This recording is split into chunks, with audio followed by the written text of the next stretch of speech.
Main reason ఎందుకు ఇప్పుడు నేను వెళ్తున్నానంటే నేను ఒక విజువలైజ్ చేసుకున్నాను టైగర్ని రెయిన్లో తీయాలి అన్న ఈ ఒక చిన్న ఆశ. సో ఇలా ఉందేంట్రా బాబు, ఇంత దూరం వచ్చాము కష్టపడి 500 కిలోమీటర్లు, మంచి స్లో మోషన్ వీడియోస్ కానీ ఫొటోస్ కానీ అవి తీసుకున్నాము. దాన్ని ట్రాక్ చేయడం స్టార్ట్ చేశాను. సో ఇది ఇనీషియల్గా ఇలా మనకి బుషెస్లోంచి వెల్.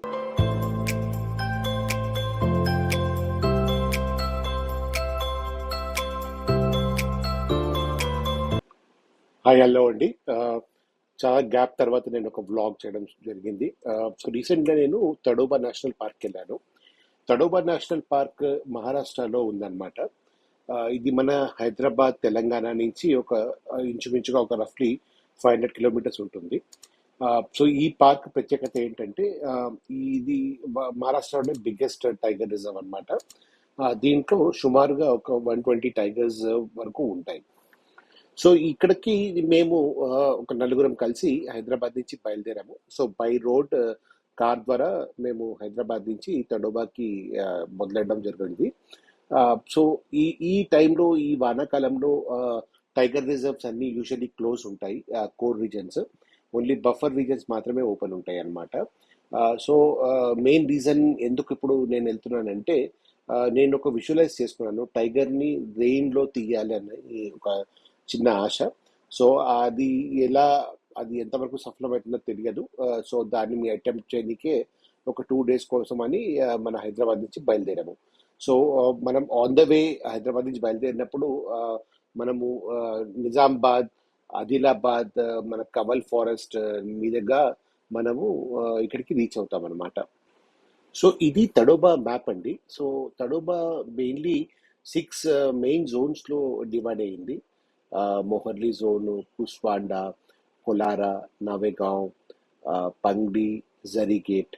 సో ఇవి టోటల్గా మనకు ఒక 20+ గేట్స్ ఉంటాయి అన్నమాట తడోబాలో. సో మేము ఈరోజు ఈ బెలారా గేట్కి వచ్చామండి.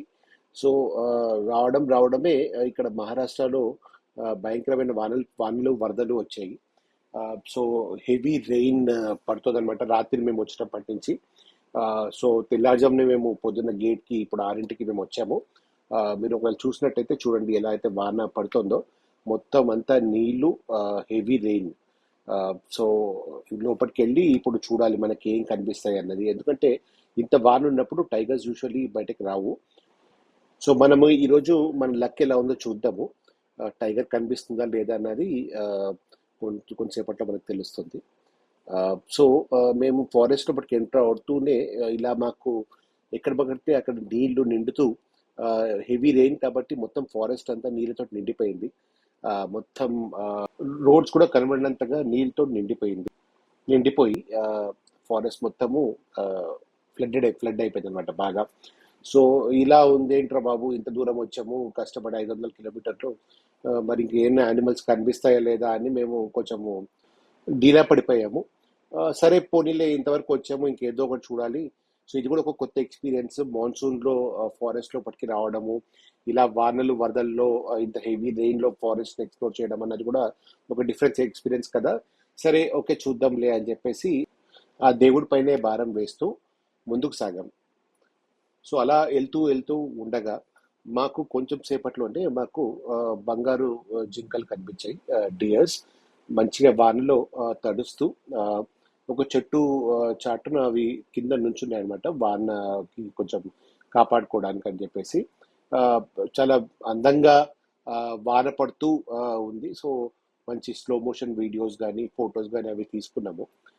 ఎందుకంటే అది ఇంకెవరైనా కనిపిస్తాయో లేదో తెలియదు. సరే కనిపిస్తున్నంత వరకు వాటినే కొంచెం తీద్దామని చెప్పేసి ఇక్కడ ఆల్మోస్ట్ ఒక గంట సేపు మేము స్పెండ్ చేసి ఈ జింకల్నే ఫోటోలు వీడియోలు తీసుకుంటూ అలా కొంచెంసేపు కాలక్షేపం చేశాం. సరే ఇంకా ఫారెస్ట్ కూడా ఎక్స్ప్లోర్ చేద్దాము, ఇంకేమైనా కనిపిస్తాయేమో అని చెప్పేసి అలా కొంచెం ముందుకి వెళ్తూ ఫారెస్ట్ అంతా తిరుగుతున్నాం అనమాట, ఇంకేదైనా కనిపిస్తుందా అని. ఈ లోపల మాకు ఒక ఇన్ఫర్మేషన్ వచ్చింది. ఏంటంటే ఒక టైగర్ పిల్ల కబ్ రోడ్ క్రాస్ చేసుకుంటూ, ఇక్కడ నేను ఏదైతే మేము వెళ్తున్నామో ఇక్కడ అది రోడ్ అవతల ఇటు నుంచి అటు క్రాస్ చేసుకుంటూ వెళ్ళింది అని చెప్పేసి ఇన్ఫర్మేషన్ మాకు వచ్చింది. వచ్చిన వెంటనే సరే అని చెప్పేసి ఇమీడియట్గా జీప్ని వెనక్కి తిప్పుకుని ఈ నీళ్ళల్లో ఈ వానలోనే చాలా కష్టపడి ఆ స్పాట్కి వచ్చాము. తీరా వచ్చి చూస్తే జీప్ వాళ్ళు టైగర్ లోపలికి వెళ్ళిపోయింది బుషెస్లోకి అని చెప్పారు. సరే ఇంకా ఏం చేస్తాం, అక్కడే వెయిట్ చేద్దామని అనుకున్నాము. తీరా చూస్తే ఇంకో జీప్ వాళ్ళు కొంచెం ముందుకు వెళ్ళగా వాళ్ళ జీపు బురదలో స్టక్ అయిపోయింది అనమాట. ఈ స్టక్ అయిపోవడం మూలాన ఇంకా వాళ్ళకి ఏదో ఒక హెల్ప్ చేయాలని మా జీప్ డ్రైవర్ కూడా దిగి దాని దగ్గరికి వెళ్ళి దాన్ని మెల్లిగా తోయడం స్టార్ట్ చేశారు అనమాట. సో అందరు కలిసి దాన్ని మెల్లిగా తోస్తూ ఉండగా ఇటు పక్కన మా లెఫ్ట్ సైడ్ లో ఏదైతే రోడ్ ఇందాక టైగర్ కనిపిస్తుంది అన్నామో అక్కడ ఇంకో పిల్ల సడన్ గా రోడ్ క్రాస్ చేసింది. సో మేము రియలైజ్ అయ్యి నేను ఇక్కడ యాక్చువల్లీ ఈ వీడియో తీస్తుండగా అటు తిరిగి చూసాక నేను టైగర్ని చూశాను, కానీ దాన్ని ఫోటో కానీ వీడియో కానీ తీయలేకపోయాము. ఎందుకంటే అది చాలా ఫాస్ట్గా రోడ్ క్రాస్ చేసుకుంటూ వెళ్ళిపోయింది అనమాట. సో నా పక్కన కూర్చున్న నా ఫ్రెండ్ వినయ్ దాన్ని ఇమీడియట్గా ఫాస్ట్గా ఫోటో తీయడం వలన మాకు అట్లీస్ట్ దాన్ని గ్లిమ్స్ కనిపించింది అనమాట. సో ఇది ఈ టైగర్ రెండో కబ్ రోడ్ క్రాస్ చేస్తూ వెళ్ళడం. సో ఇది నా ఫ్రెండ్ వినయ్ తీసిన ఫోటో అనమాట. చాలా ఫాస్ట్గా అది క్రాస్ చేస్తున్నప్పుడు ఫోటో తీయడం వలన కొంచెం బ్లరీగా వచ్చిన ఫోటో అయినా కానీ మనకు ఒక రికార్డ్ షాట్ వచ్చింది. So even though tiger photo తీయలేకపోయినా కానీ దాన్ని చూసిన ఆనందం అట్లీస్ట్ ఉంది మనసులో. కానీ ఒక చిన్న బాధ ఏంటంటే దాని ఫోటో కానీ వీడియో కానీ తీయలేకపోయాము, అది చాలా ఫాస్ట్గా క్రాస్ అయిపోయింది. అని సరే ఫర్దర్గా ఇంకా ముందు వాన పెరిగిపోతుంది, ఫారెస్ట్ అంతా మునిగిపోతుంది, సరే ఇంకా ఎక్స్ప్లోర్ చేద్దామని అలా ముందుకు ఇంకా వెళ్తూ వెళ్తూ ఉండగా మాకు సడన్గా పెద్ద పులి కనిపించింది. ఇదేంటంటే ఫీమేల్. ఆ రెండు పిల్లలు ఏవైతే ఉన్నాయో దాని మదర్ అనమాట. దీని పేరు వీరా. సో ఇది సడన్ గా ఒక బుషెస్ లో దాని టెరిటరీ మార్కింగ్ చేసుకుంటూ వెళ్తుండగా మా one of the group member దాన్ని చూసి ఐడెంటిఫై చేయడంతో ఇమీడియట్ గా మేము దాన్ని ట్రాక్ చేయడం స్టార్ట్ చేశాం.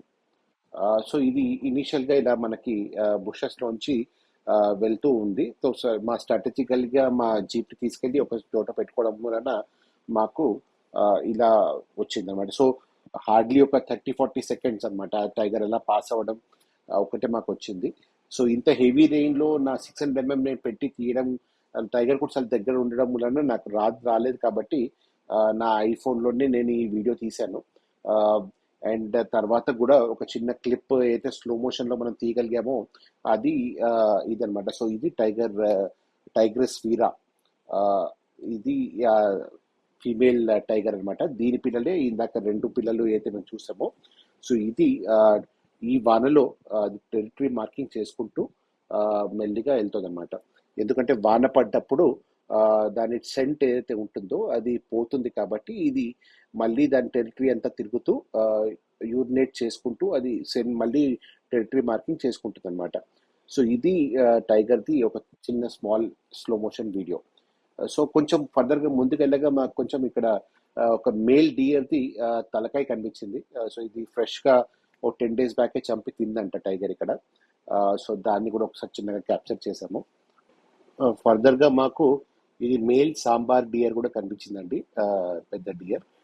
సో ఇది అక్కడ వాటర్లో తిరుగుతుండగా మాకు ఒక చిన్న గ్లిమ్స్ కనిపించింది అనమాట. తర్వాత ఇంకా ఫారెస్ట్లో ఇంకేం కనబడలేదు. మళ్ళీ అవే డియర్స్ వానలు తడుచుకుంటూ అలా ఇలా తిరుగుతూ ఉంటే వాటిని మళ్ళీ కొంచెంసేపు సరదాగా వీడియోలు తీసాము. ఫైనలీ మా మిషన్ సక్సెస్ అయ్యింది. మేము ఏదైతే అనుకున్నామో టైగర్ని వాన్లో చూడాలి, దాని ఫోటో తీయాలి, వీడియో తీయాలని, అది సక్సెస్ఫుల్గా కంప్లీట్ చేసి ఫారెస్ట్ నుంచి బయటకు వచ్చాము.